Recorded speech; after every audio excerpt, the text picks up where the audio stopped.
Yeah, today I want to show you about different milliampere charger on iPhone and Android. Yeah, let's see. iPhone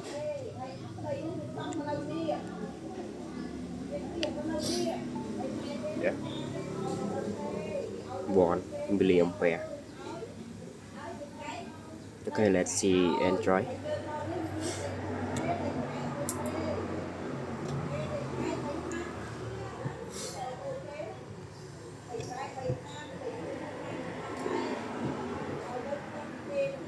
Android 1 milliampere and 11.